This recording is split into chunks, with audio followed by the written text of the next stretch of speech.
नमस्कार, मी तुळशीदास भोईटे. पुढारी news open forum, जिथं पुढारी बोलतात आणि ब्रेकिंग देतात. समाजाच्या विविध क्षेत्रातील पुढारी या कार्यक्रमात येतात, मोकळेपणाने बोलतात. पुढारी न्यूजची टीम सरळ स्पष्ट प्रश्न विचारते आणि अपेक्षा असते बेधडक उत्तरांची. कोणतीही सेन्सॉरशिप नसते. मनापासून बोलायचं असतं आणि मनापासून विचारलं जातंही. सध्या दुर्मिळ आहे, पण घडतं तसं इथं. आज ओपन फोरममध्ये काँग्रेसचे ते नेते आहेत ज्यांच्याकडे केवळ महाराष्ट्रच नाही तर दिल्लीतील काँग्रेस नेतृत्व सुद्धा मोठ्या अपेक्षेनं पाहत आहे. ते आहेत मूळ कोल्हापूरचे आणि राज्यभर सध्या काँग्रेससाठी जे झंझावातासारखे फिरत असतात ते सतेज पाटील. मी का राज्यभर म्हणालो? तुम्हाला आठवत असेल, राहुल गांधींची भारत जोडो यात्रा जेव्हा महाराष्ट्रात आली तेव्हा त्याचं संपूर्ण नियोजन करण्यात जे काँग्रेसचे नेते आघाडीवर होते आणि त्यातही नव्या पिढीची टेस्ट ओळखत व्हायरल करण्यात जे पुढे होते त्यापैकी एक म्हणजे, आणि त्यातही खरं तर एक म्हणण्यापेक्षा त्यांनी ती जबाबदारी खूपच समर्थपणे पार पाडलेली. त्यांची टीम त्यासाठी खास ॲक्टिव्ह होती. ही पडद्यामागची माहिती आहेच. अर्थात अशा अनेक गोष्टींबद्दल त्यांना विचारायचं आहे. सतेजजी, या कार्यक्रमात तुमचं स्वागत. ओपन फोरम आहे, मोकळेपणानेच बोला. आपण खूप परिपक्व आहात, मला माहीत आहे. समजून उमजून पाहिजे तेवढंच बोलता, मात्र थोडाच कोल्हापुरी बाणा दिसलाच पाहिजे अशी अपेक्षा असणार. पहिलाच प्रश्न आहे, आमचं ठरलं कसं विसरायचं? म्हणजे सतेज पाटील आहेत आणि आमचं ठरलं ओठावर येणार नाही असं होणारच नाही. त्याचबरोबर सध्या कोल्हापुरात असंही म्हटलं जातं की दोस्ती काय तुटायची नाही. कसं होणार आता पुढे की सतेज पाटील महाविकास आघाडीचं, इंडिया आघाडीचं नेतृत्व करतायत आणि दुसरे दोस्त ज्यांच्याबरोबर सत्तेची भागीदारी आहे ते हसन मुश्रीफ मात्र पलीकडे चालले गेलेले आहेत. आता व्हायचं कसं? नमस्कार. प्रथमतः पुढारीचे मी मनापासून धन्यवाद देतो की ओपन फोरममध्ये आपल्या सर्वांशी संवाद साधण्याची संधी मला मिळते आहे आणि यातून महाराष्ट्रभर काँग्रेसच्या विचार किंवा काँग्रेसची ध्येयधोरणं नेण्याची संधी मला मिळते. त्याबद्दल प्रथमतः धन्यवाद. कोल्हापूर म्हणलं की नवीन काहीतरी नेहमी असतं आणि कोल्हापूरमध्ये नव्या संकल्पना रुजू होत असतात. आपण जो प्रश्न विचारला, आता जनतेचं ठरलं आहे की यावेळी श्रीमंत छत्रपती शाहू महाराज हे खासदार असतील, या पद्धतीची भावना निर्माण झालेली आहे. आणि दुसरा प्रश्न आपण जो विचारला की सहकारी संस्थांमध्ये पक्षीय राजकारण बऱ्याचदा आपण बाजूला ठेवतो. ह्या गेल्या 25-30 वर्षाचा कोल्हापूर जिल्ह्याचा इतिहास आहे की म्हणून महाराष्ट्रामध्ये देखील अनेक ठिकाणी पक्षीय बाजूला ठेवून, कारण ती सहकारी संस्था टिकली पाहिजे ही भूमिका असते. परंतु राजकीय भूमिका प्रत्येक नेत्याच्या वेगवेगळ्या असू शकतात. आमचंही तसंच आहे की वेगवेगळ्या सहकारी संस्थांमध्ये त्या संस्थेच्या हितासाठी आम्ही एकत्र येतो आणि ज्यावेळी पक्षीय निवडणुका होतात त्यावेळी मात्र पक्षाची भूमिका पुढे घेऊन जाण्याचा आमचा प्रयत्न असतो. म्हणजे एवढं नक्की समजायचं का की आता ठरलंय असं की जेव्हा जेव्हा राजकीय निवडणुका येतील, म्हणजे लोकसभेची, अगदी हेलिकॉप्टरनं मतदारांना आणण्याच्या गर्जना जरी मुश्रीफांनी केल्या असल्या तरीसुद्धा शाहू महाराजांसाठी, हाताच्या पंजासाठी सतेज पाटील यांचं आमचं ठरलं आहे आणि त्यांना जिंकवायचंच आहे. त्यासाठी रणनीती तयार आहे. अगदी हेलिकॉप्टर भिरभिरलं तरीसुद्धा नाही, त्याचा काही परिणाम होणार नाही. कारण की मी म्हटलं तसं गेले 15 वर्ष आम्ही वेगवेगळ्या माध्यमातून दोघेजण, महापालिका असेल, मार्केट कमिटी असेल, इथं एकत्र आहोत. परंतु महापालिका देखील आम्ही स्वतंत्र लढल्या, जिल्हा परिषदा स्वतंत्र लढल्या, नगरपालिका स्वतंत्र लढल्या. कारण की शेवटी स्वतःच्या पक्षाचा एजेंडा आणि पक्ष पोचवणं हे प्रत्येकाची जबाबदारी असते. आणि म्हणून यावेळी देखील हेलिकॉप्टर, विमान कशाचाही वापर झाला तरी एसटीतनं येऊन महाराजांना मतदान करतील, शाहू महाराजांना मतदान करतील.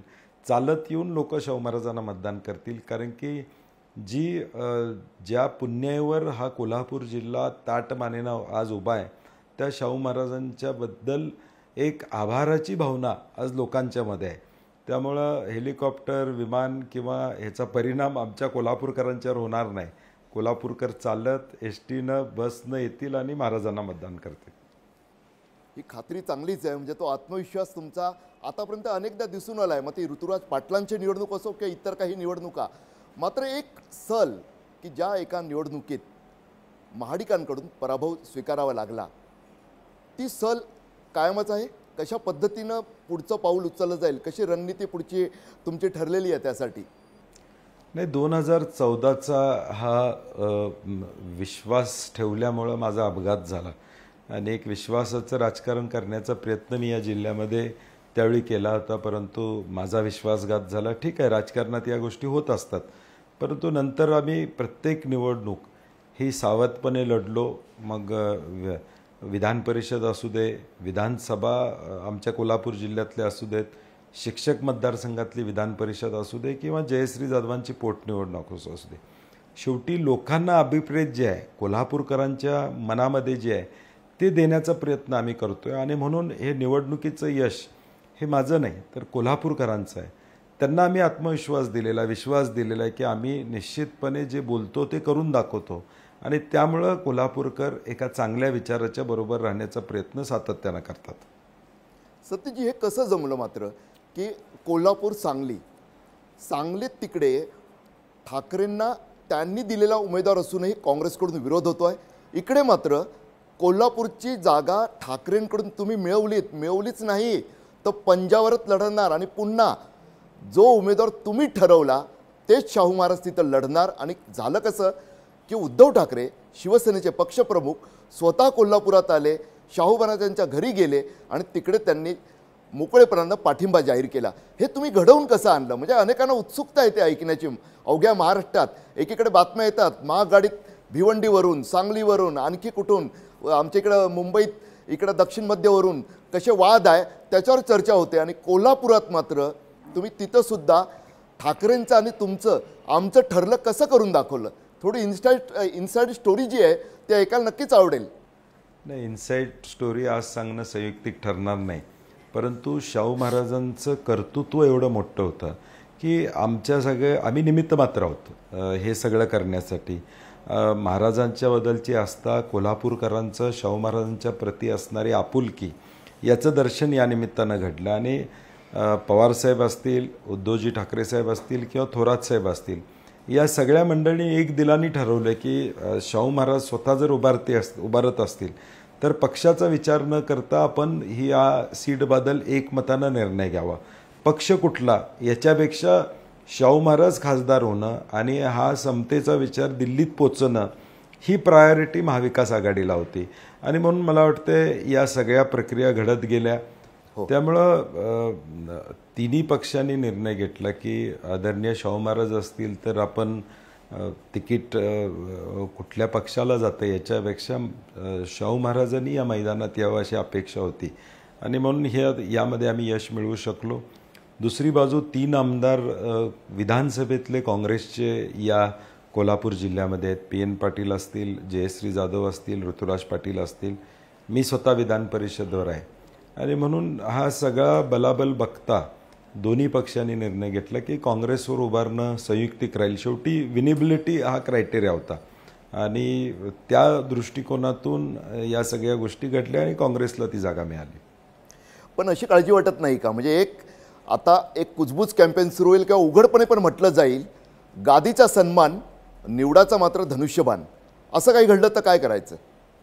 नाही, तो विषय राहणार नाही. तर कारण की मागच्या 5 वर्षातली अकार्यक्षमता लोकांनी बघितलेली आहे. मागच्या 5 वर्षात काय घडलं, काय नाही घडलं, खासदारकीच्या माध्यमातून लोक चांगले जाणून आहेत. आणि म्हणून तो विषय फक्त सोशल मीडियावर 1-2 दिवस चालेल, फार काय जनतेमध्ये त्याचा प्रभाव पडेल असं नाही. कारण की एका बाजूला शाहू महाराजांच्या माध्यमातून एक विजन घेऊन आम्ही जातोय आणि दुसऱ्या बाजूला गेल्या 5 वर्षातली अकार्यक्षमता ही लोकांच्या पुढे आहे.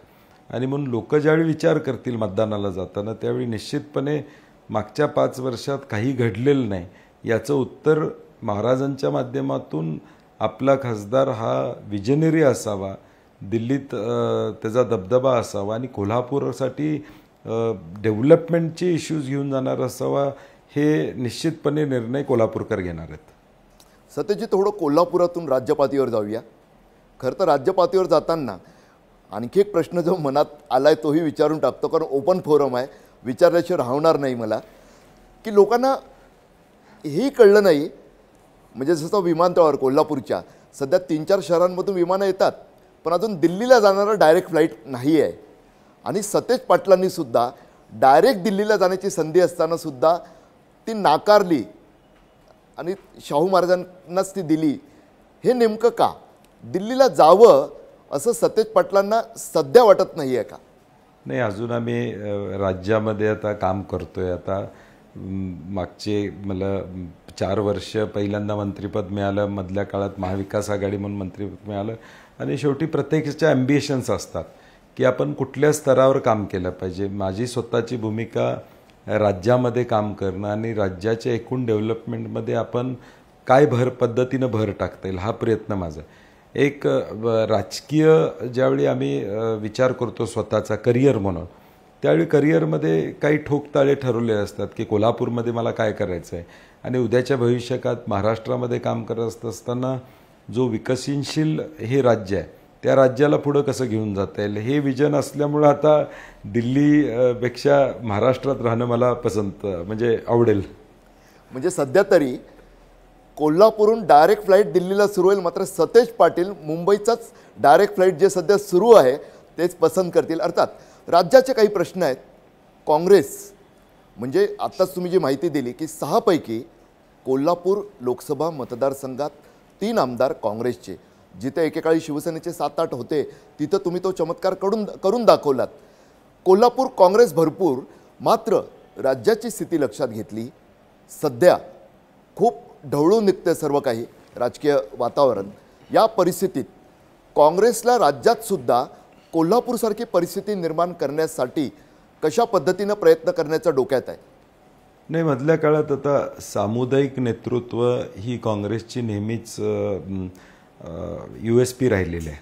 आणि आत्तासुद्धा मी कोल्हापूरमध्ये असेल, सांगलीमध्ये विश्वजित असतील, प्रणिती असतील किंवा अमित देशमुख असतील, तिकडं विदर्भात सुनील केदार आहेत, यशोमती ठाकूर आहेत, कुणाल पाटील आहेत, थोरात साहेब, पटोले साहेब, पृथ्वीराज बाबा, हे सगळे सिनियर मंडळी आमच्याबरोबर आहेतच. या आम्ही सगळे जे सेकंड रंग लीडर्स म्हणू शकतो, आम्ही सगळ्यांनी एकत्रित बसून या सगळ्या गोष्टीचं नियोजन केलेलं आहे. आणि आपल्याला दिसत असेल की आम्ही सगळेजण ताकदीनं यावेळी लोकसभेमध्ये या निवडणुकीमध्ये उभारलेलं आहे. त्याची चर्चा आमची झालेली आहे प्राथमिक. आणि म्हणून पुढच्या काळात देखील शेवटी उद्याच्या भविष्य काळात महाराष्ट्रातल्या लोकांना काँग्रेस हवी आहे. आम्ही ती कशा पद्धतीनं घेऊन जातो याच्यावर आमचं भविष्य देखील अवलंबून असणार आहे, लोकांचं देखील असणार आहे.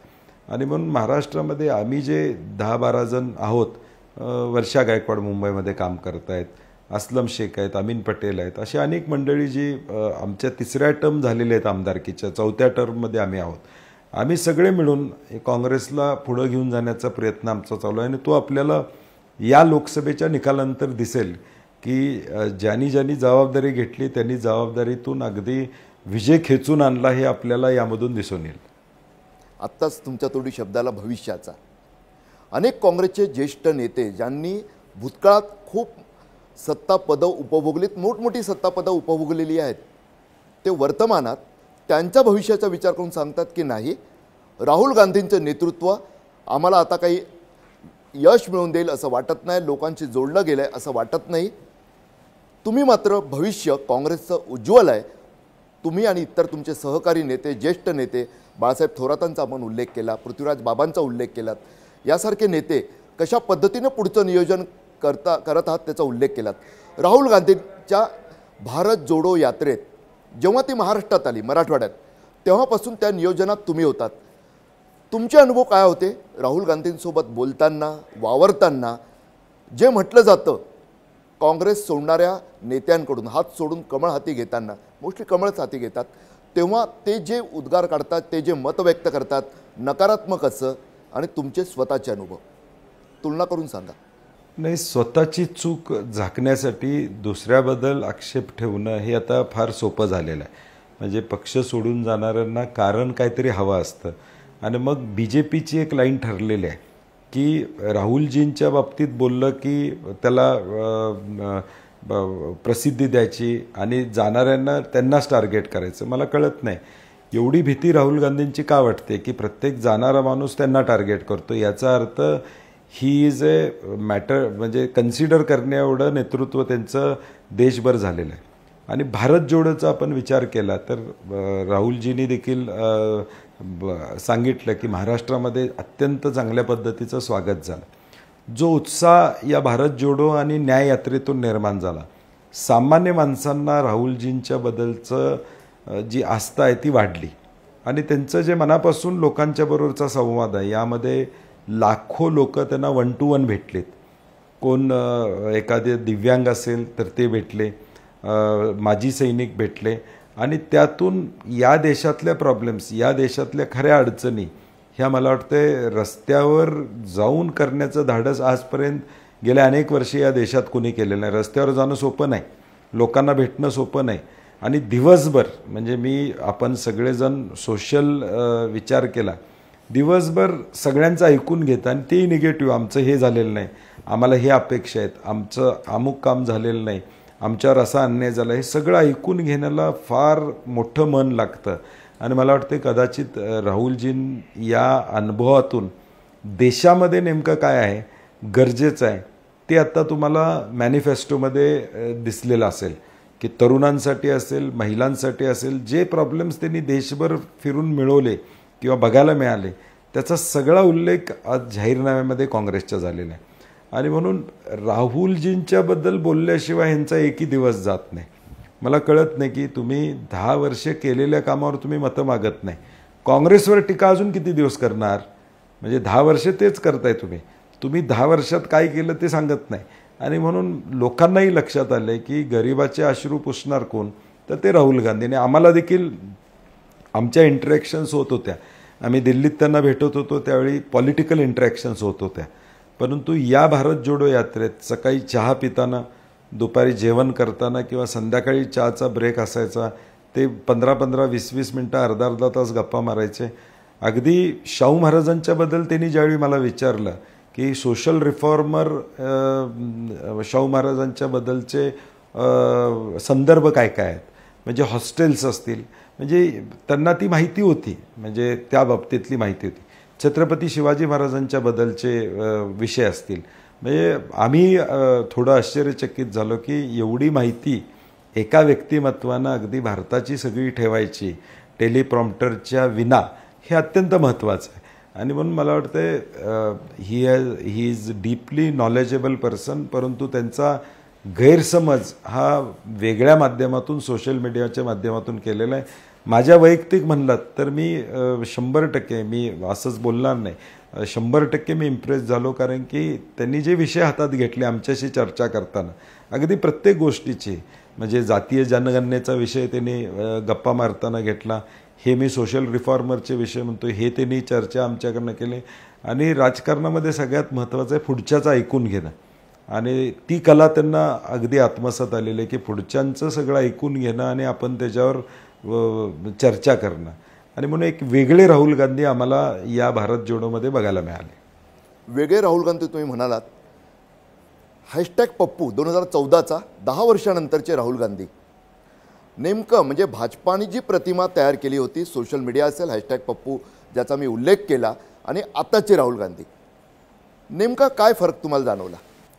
नाही, राहुल गांधींचा त्यावेळी देखील अभ्यास होता, परंतु त्यांची मी म्हटलं तसं इमेज तशी बनवण्याचा प्रयत्न भाजपनं केला. कारण की that was the threat to them.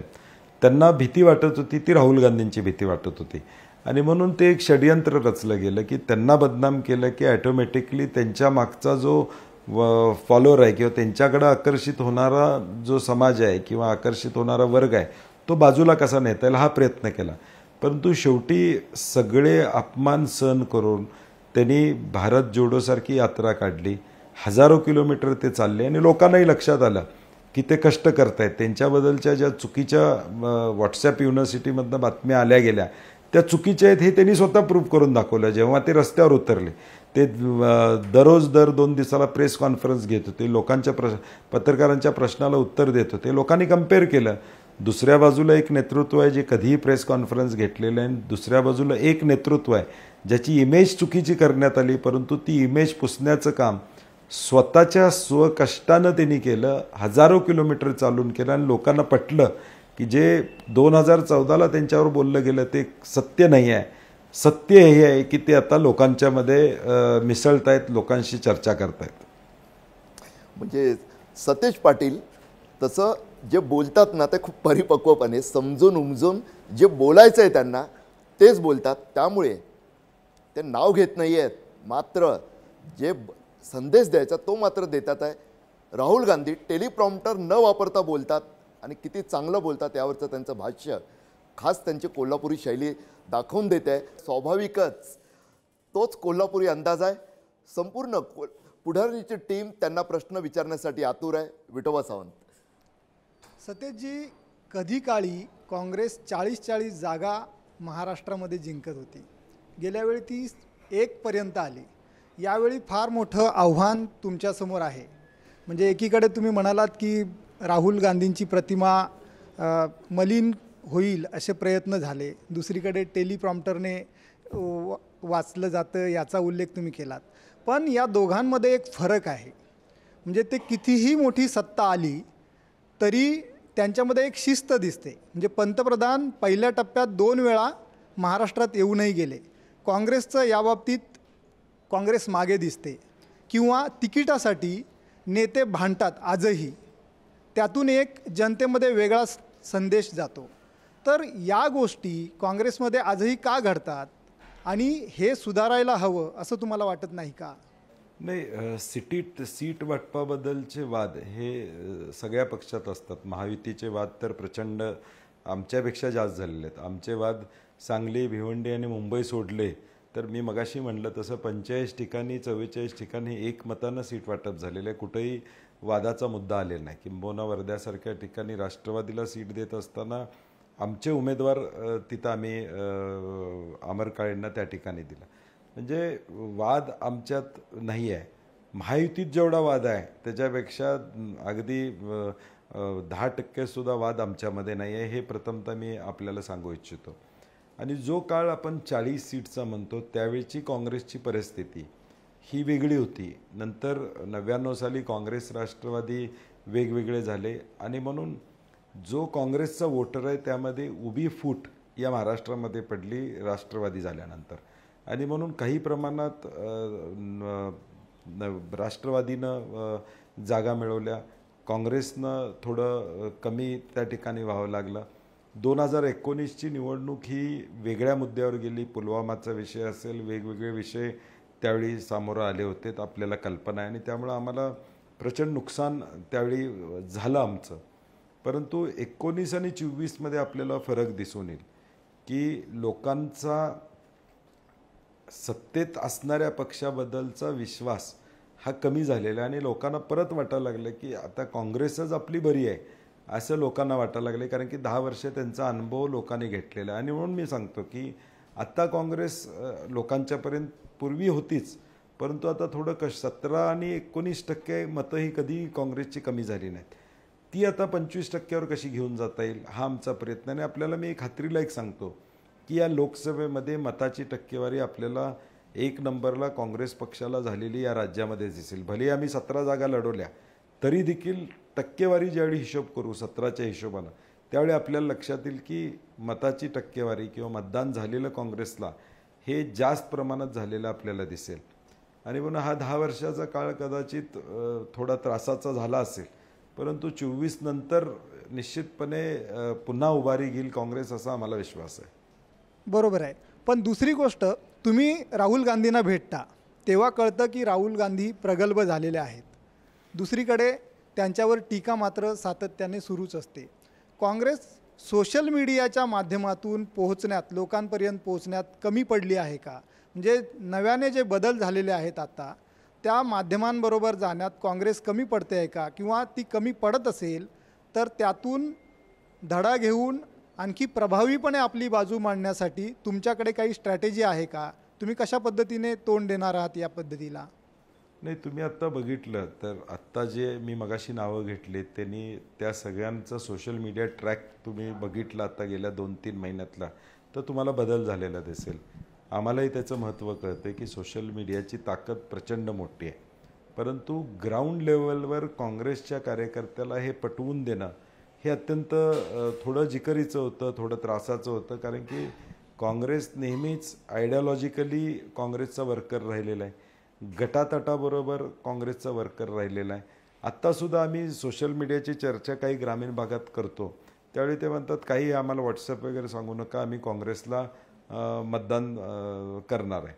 म्हणजे आज देखील आपण ठीक आहे सोशल मीडिया इन्फ्लुअन्स करते, मी अजिबात नाकारत नाही, परंतु इंटरनेट पेनिट्रेशन किती आहे? 64% आहे ग्रामीण भागामध्ये. शहरामध्ये थोडं जास्त असेल, परंतु शेवटी आज जाहीरनामा आणि आम्ही कशा पद्धतीनं लोकांच्यापर्यंत पोचतो ह्याला महत्त्व आहे आणि ते पोचण्याचा प्रयत्न करतो आहे. परंतु त्याचबरोबर सोशल मीडियाची स्ट्रॅटेजी आमची चांगली आहे. तुम्ही बघत असाल राहुलजींच्या कुठल्याही रील्सला आज जो रिस्पॉन्स मिळतो तो पलीकडे तेवढा रिस्पॉन्स मिळत नाही.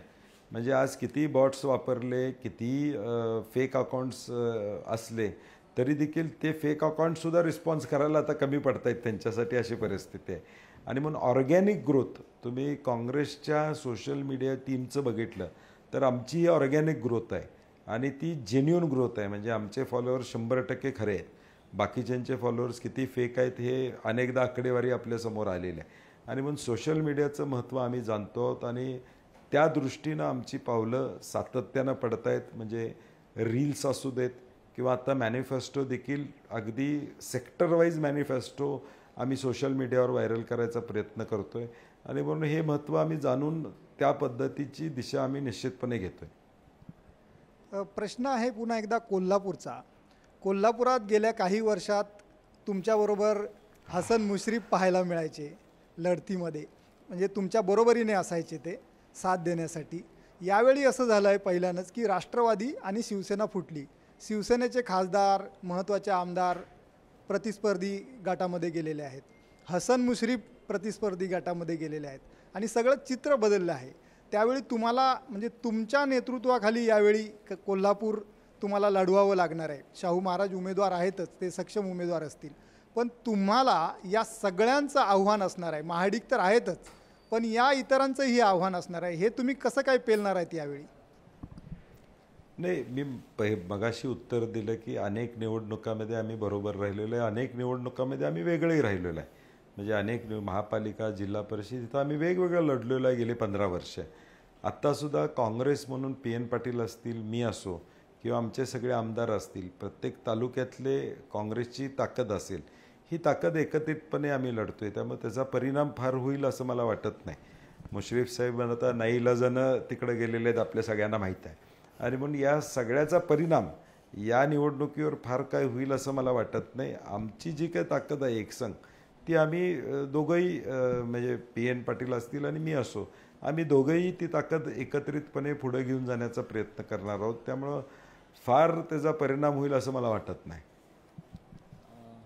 सतेजजी, हातकणंगलेमध्ये तिरंगी लढत आहे. कोल्हापूरची जबाबदारी आपल्याकडे आहे.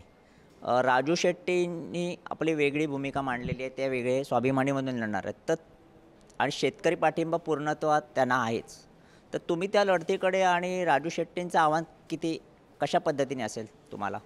नाही, मागच्या 2-3 महिन्यापासून ती जागा शिवसेनेकडे होती. म्हणजे सीट वाटपात आम्हाला महाविकास आघाडीची आमची बैठक झाली, माझी उद्धवजींशी चर्चा झाली होती, त्यावेळी ती शिवसेनेनं जागा त्यांच्याकडे ठेवली होती. कोल्हापूरची जागा आम्हाला मिळाल्यानंतर आणि ते राजू शेट्टींशी बोलून चर्चा करतील अशा पद्धतीची एक पॉलिसी ठरली होती. परंतु मी परवा देखील सांगितलं की काही चर्चा त्यांच्या फिसकटल्या आणि आमची पहिल्यापासून भूमिका होती की महाविकास आघाडी जो निर्णय घेईल त्याच्याबरोबर राहायचं. शिवसेना जो निर्णय घेईल, शिवसेनेनं जर निर्णय घेतला राजू शेट्टींना पाठिंबा द्यायचा, तर आम्ही त्यांच्याबरोबर एक दिलानं निश्चितपणे काम केलंच असतं. परंतु आता काही चर्चा पुढं गेल्या नाहीत. त्यांनी महाविकास आघाडीबरोबर यावं, फक्त शिवसेनेचा पाठिंबा त्यांनी मागितला होता. अशा सगळ्या संभ्रम अवस्थेत तो निर्णय आता महाविकास आघाडीच्या बाजूनं झालेला आहे. आणि म्हणून काल जयंत पाटील साहेबांनी सांगलीमधल्या त्यांच्या 2 मतदारसंघांचा मेळावा घेतला आणि आज मी आणि ते कोल्हापूर जिल्ह्यातल्या हातकणंगल्यातल्या 3 तालुक्याचे मेळावे, म्हणजे 4 वाजता हातकणंगले, 6 वाजता शिरोळ आहे आणि 8 वाजता इचलकरंजी, असे 3 मेळावे आम्ही घेतलेले आहेत की या लोकसभेमध्ये देखील आम्ही ताकदीनं महाविकास आघाडीच्या बाजूनं प्रयत्न करणार आहोत. शिवसेनेचा उमेदवार निवडून आणण्यासाठी आम्ही ताकदीनं काम करणार आहोत आणि आम्हाला विश्वास आहे की आमची तिथलीही फाईट ही सत्यजित पाटील विरुद्ध राजू शेट्टी असं होणार आहे. शिंदे शिवसेना 3 नंबरला राहील अशी आमची धारणा आहे. सत्यजित, दुसरा प्रश्न असा की आपण म्हणालात सिनियर लीडर्स आहेत, त्याच्यानंतर दुसरी फळी आमची यंग जनरेशनची आहे की आम्ही आता ते नेतृत्व करणं. बरं, आम्हाला सगळ्यांना विचारात घेऊन ह्या गोष्टी केल्या जातात, सगळ्या जागा वाटप किंवा काय, जे बाहेर जाणारे आहेत ते टार्गेट करतात, सॉफ्ट टार्गेट राहुल गांधी वगैरे अशा पद्धतीने. मात्र आता गेले 2 दिवस अशी बातमी होती की वर्षा गायकवाड ज्या आत्ताही तुमच्या पक्षात आहेत, नेतृत्व करतायत, मुंबई बघतायत, त्याही नाराज असल्याचा सूर होता की आम्हाला या नेतृत्वात किंवा जे विचारवर घेतले जातात दिल्लीत, त्याच्यात आम्हाला विचारात घेतलं जात नाही, आमचे विचार मांडले जात नाहीत, अशी एक 2 दिवस चर्चा होती. तर त्याबद्दल तुम्ही काय सांगू शकता? नाही, ती चर्चा आहे, त्या स्वतः कुठेही अशा पद्धतीनं बोललेल्या नाहीत. कारण की महाविकास आघाडीच्या अनेक बैठकांमध्ये त्या स्वतः उपस्थित होत्या. स्क्रीनिंग कमिटीची बैठकीला त्या उपस्थित आहे, मी त्याचा मेंबर आहे. CECच्या बैठकीला त्या होत्या. त्यामुळे त्यांचं स्वतःचं वैयक्तिक मत असेल असं मला वाटत नाही. हां, ठीक आहे, मी मगाशीच पहिल्यांदाच बोललो होतो, 3-4 जागेबद्दल आग्रह होता. मुंबई काँग्रेसमधल्या सर्वांची इच्छा होती की 3 जागा काँग्रेसनं लढवायत, 3 जागा शिवसेनेनं लढवायत. हा आग्रह मुंबई अध्यक्ष म्हणून वर्षाताईंनी मांडणं चुकीचं नाही, तो योग्यच आहे. ॲज अध्यक्ष म्हणून त्यांना काँग्रेसची बाजू लावून धरणं हे अपेक्षितच आहे. आणि म्हणून मी पहिला म्हणलं की काही 3-4 जागेबद्दल थोडा गैरसमज झालेला आहे. परंतु शेवटी हे निर्णय ज्यावेळी दिल्ली पातळीवर तिन्ही पक्षाचे होतात किंवा उद्धवसाहेब, पवारसाहेब, खरगे साहेबांच्या लेवलवर हे विषय एकदा संपले आणि परवा पाडव्याच्या दिवशी प्रेस कॉन्फरन्स झाली, त्यावेळी हा विषय मागं पडलेला आहे. त्यामुळं मला नाही वाटत की वर्षाताई असं जाहीरपणे बोलले असतील. ठीक आहे, सीट न मिळाल्याचं हे दुःख प्रत्येकाला असतं, म्हणजे की आम्हाला सीट मिळाली नाही, तसं अनेक ठिकाणी होऊ शकतं. आणि म्हणून तसा काय गैरसमज किंवा अगदीच वादाचा मुद्दा असं काही नाही आहे. सत्यजितजी, तुम्ही म्हणताय त्याप्रमाणे राहुल गांधी पत्रकार परिषदा घेतात, तिथे ते पत्रकारांच्या प्रश्नांना उत्तरं देतात, टेलिप्रॉम्प्टरशिवाय ते बोलतात. पण हे सगळं बोलत असताना राहुल गांधी जेव्हा महाराष्ट्रात येतात तेव्हा टेलिप्रॉम्प्टरशिवाय बोलत असताना ते सावरकरांबद्दल असं वादग्रस्त विधान करतात की एक वेगळी लाट तयार होते. आणि त्यामुळेच कुठेतरी महाराष्ट्रामध्ये आज जेव्हा निवडणुका होत आहेत तेव्हा राहुल गांधी विरुद्ध नरेंद्र मोदी असा सामना रंगताना बघायला मिळत नाही आहे, किंवा तसा तो व्हावा असं सुद्धा महाविकास आघाडीला वाटतंय, असं चित्र कुठे दिसत नाही आहे. नाही, आता पहिल्या टप्प्याच्या प्रचारामध्ये ते वेगवेगळ्या ठिकाणी जात आहेत आणि म्हणून त्यांच्या सभा किती घ्यायच्या, कुठं घ्यायचा हा निर्णय झालेला आहे. तो आता पुढे येईल की महाराष्ट्रात त्यांच्या सभा कुठं होतील, त्याचं नियोजन कशा पद्धतीने. आणि शेवटी देश पातळीवरनं हे निर्णय होत असतात की कुठं जायचं आणि कुठं नाही जायचं. आणि म्हणून राहुल गांधी आले नाहीत असं म्हणायला अर्थ नाही. पुढच्या 5 टप्पे आहेत निवडणुकीचे, त्यामुळे निश्चितपणे ते महाराष्ट्रात येतील. आणि वादाचे कुठले मुद्दे मुद्दामून उलट्या बाजूने आणण्याचा प्रयत्न प्रामुख्यानं केला जातो. परंतु शेवटी महाविकास आघाडीचे उमेदवार निवडून येणं, महाविकास आघाडीचा कॉमन मिनिमम प्रोग्रामचा एजेंडा घेऊनच आमचे सगळे नेते मंडळी पुढे जात आहेत. त्यामुळे कुठलाही वादाचा मुद्दा येणार नाही किंवा अडचणीचा मुद्दा या ठिकाणी येईल असं मला वाटत नाही. पहिला टप्पा हा मोदी आणि शहांना, म्हणजे आज सुद्धा अमित शहांची सभा होते, मोदी आणि शहांना जितका महत्त्वाचा वाटतोय तितका पहिला टप्पा राहुल गांधींना महाराष्ट्राच्या दृष्टीने महत्त्वाचा का वाटत नाही किंवा काँग्रेसला महत्त्वाचा का वाटत नाही? त्यांना कॉन्फिडन्स नाही आहे म्हणून त्यांना महत्त्वाचं वाटतो. कॉन्फिडन्स असता तर 5 टप्पे महाराष्ट्राचे केले नसते. उत्तर प्रदेशचे 2 टप्पे, गुजरातचा 1 टप्पा आणि महाराष्ट्राच्या 48 जागांसाठी 5 टप्पे कधी घडलं नव्हतं. म्हणजे 3 टप्प्याच्या वर या निवडणुका, म्हणजे कॉन्फिडन्स कुणाला नाही आहे? कॉन्फिडन्स भाजपला नाही आहे की आम्ही हे करू, निवडणूक जिंकू शकतो. आणि म्हणून मला म्हणायचं, उलटं म्हणायचं की 10 वर्षे तुमची केंद्रात सत्ता असताना जर एवढं चांगलं काम केलं असेल तर गॅरंटी सांगण्याची आवश्यकता काय? त्या विश्वासार्हतेवर मतं मागितली पाहिजेत की आम्ही 10 वर्षे केलेले आहेत.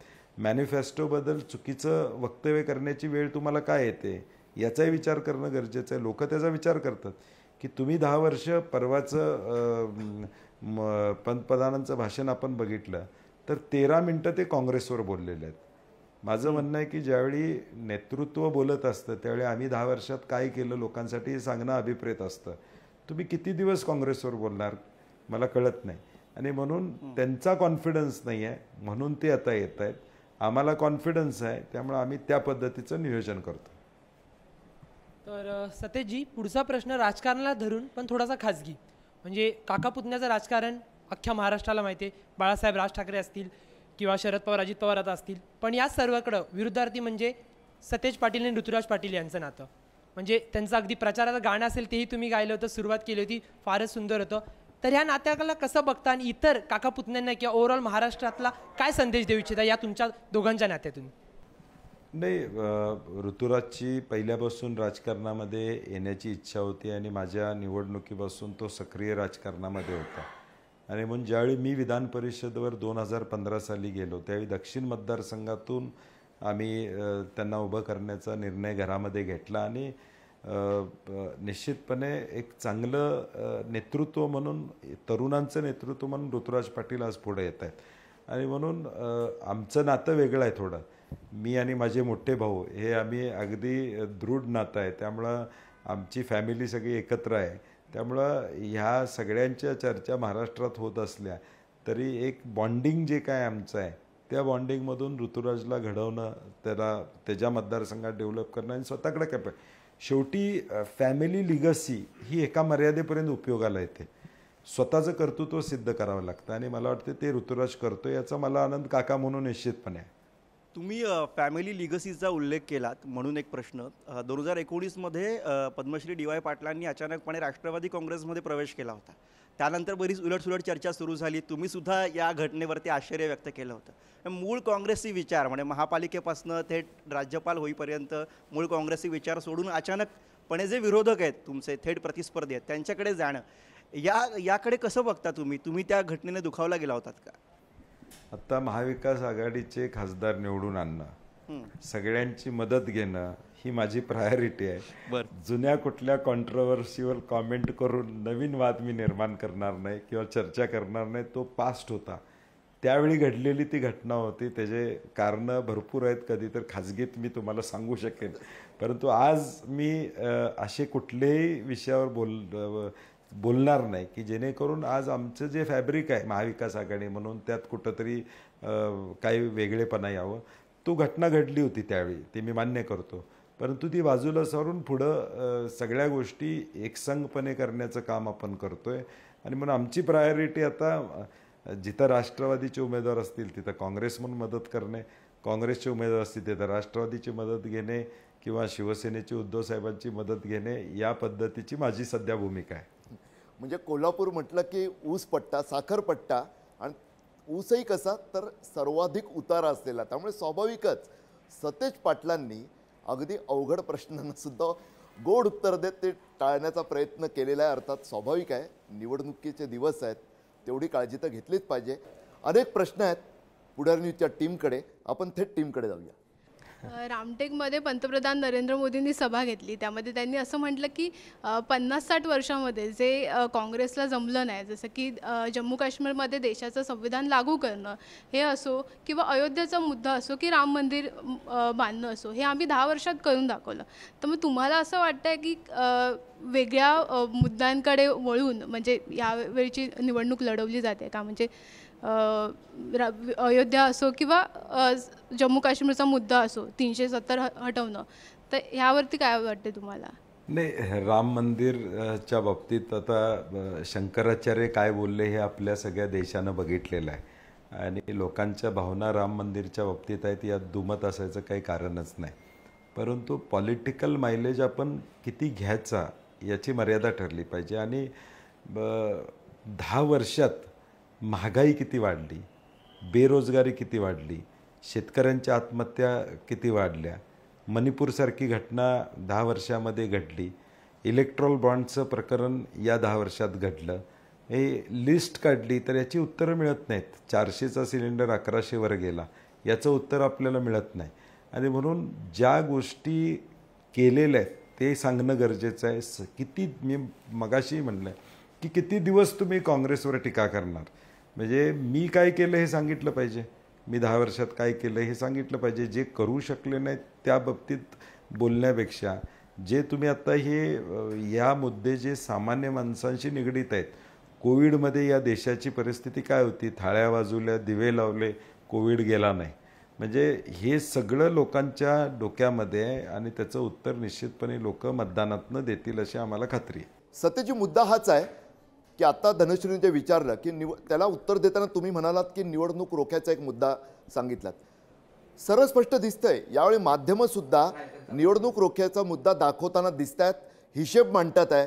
सर्वोच्च न्यायालयाच्या आदेशामुळे आता उघड होत आहे की अनेक डोनर कंपन्या ज्यांच्या ईडीच्या नोटीस जातात आणि तिकडे डोनेशन दिलं जातं निवडणूक रोख्यांच्या माध्यमातून. पुढची ट्रेल दिसते आहे तिकडे की ती सत्ताधारी भाजपकडे गेली आहे. अनेक कंपन्या ज्यांचा टर्नओव्हर कमी आणि डोनेशन जास्त असाही चमत्कार घडलेला दिसत आहे. मात्र काँग्रेस ज्या तीव्रतेनं ज्या तडाखेबाज पद्धतीनं या मुद्द्यावर आक्रमकतेनं लोकांकडे गेली पाहिजे तसं करताना दिसत नाही आहे. लोकांचा गैरसमज होतो आहे की हमाम में तो सभी पॉलिटिकल पार्टीवाले नंगे आहे असं घडतंय. सत्यजी हे टाळता येणार नाही का, इकडे आक्रमकता दाखवता येणार नाही का? नाही, काँग्रेसनं देशभर याचे निषेध घेतले. स्टेट बँकेच्या समोर इंडिया आघाडी म्हणून देखील निषेध नोंदवले देशभर. प्रसारमाध्यमांनी देखील चांगल्या पद्धतीनं हा मुद्दा उपस्थित केला. मूळ यातला मुद्दा सुप्रीम कोर्ट सांगून सुद्धा SBI मुदत मागतं. म्हणजे 1 तारीख दिल्यानंतर स्टेट बँक ऑफ इंडिया मुदत मागण्याचा प्रयत्न करते, इलेक्शनच्या नंतरही देतो म्हणून सांगणं आणि मग सुप्रीम कोर्टनं फटकारल्यावर 48 तासात ती यादी उपलब्ध होणं. म्हणजे यातून गव्हर्नमेंटचं प्रेशर किती होतं ही यादी लोकांच्या समोर येऊ नये हा मला वाटतं लोकांच्यामध्ये पोचलेला विषय. अगदी कोल्हापूरमध्ये सुद्धा ज्या कंपनीचा टर्नओव्हर नाही आहे त्या कंपनीनं 3 कोटी दिलेले आहेत अशी माहिती समोर आलेली आहे. म्हणजे हे सरळ सरळ सायफनिंग ऑफ मनी म्हणजे काळा पैसा दुसऱ्या कंपनीतून बॉन्डच्या माध्यमातून आणणं हा एक संशय व्यक्त केला जातो. आणि दुसरं ज्यांच्यावर CBI ED इन्कम टॅक्सच्या रेट पडलेले आहेत त्यांनी ताबडतोब इलेक्ट्रॉल बॉन्ड्स घेणं किंवा त्याच्या आधी घेणं किंवा नंतर घेणं हा एक नेक्सस लोकांच्या समोर आलेला आहे. आपण लोक सायलेंटपणे याची चर्चा करतायत आणि लोकांच्यापर्यंत हा मुद्दा 100% पोचलेला आहे की इलेक्ट्रॉल बॉन्डच्या माध्यमातून भाजपनं या इलेक्ट्रॉल बॉन्डच्या व्यवस्थेचा गैरवापर करून लोकांच्या डोक्यावर बंदूक ठेवून पैसे गोळा केलेले आहेत. हे लोकांच्यापर्यंत पोचलेलं आहे असं माझं मत आहे. सतेजजी, आपण बघितले की काँग्रेसच्या पडत्या काळात तुम्ही काँग्रेसची धुरा सांभाळली होती ग्राउंड लेवलवरती. अनेक जे कमी नेते जे ग्राउंडवरती फिरतात तुम्ही ग्राउंडवरती फिरलात. पण आपण बघू शकतो की समाज माध्यमांवरती एक चर्चा अशी सुरू झाली होती कार्यकर्त्यांची की सतेज पाटलांना प्रदेशाध्यक्ष द्या. तर ते प्रदेशाध्यक्ष पद त्याची माळा तुमच्या घरात कधी पडणार? नाही, शेवटी प्रत्येक माणसाच्या करिअरमध्ये काही टप्पे यावे लागतात आणि म्हणून आपण काम चांगलं करत राहिलं पाहिजे. शेवटी 2009ला 10ला सत्ता आली त्यावेळी मंत्रिपदाची संधी काँग्रेस पक्षानं दिली. महाविकास आघाडीची सत्ता आली त्यावेळी मंत्रिपदाची संधी दिली, पालकमंत्रीपद दिलं. आणि म्हणून आपण आपलं काम करत राहिलं पाहिजे की आपण आपल्या परीनं जेवढं काँग्रेसची विचारधारा पोचवता येईल, काँग्रेसला बळ देता येईल तेवढं पोचवणं आपलं लक्ष असलं पाहिजे. आणि ज्या गोष्टी घडायच्या त्या घडत असतात ज्या त्यावेळी मला वाटतं, असं माझं वैयक्तिक मत आहे. कारण की शेवटी प्रत्येक गोष्टीला वेळ यावी लागते आणि म्हणून मी आत्ता काहीतरी कॉन्ट्रोवर्सियल बोलून त्याच्यावर टिप्पणी करणं संयुक्तिक ठरणार नाही.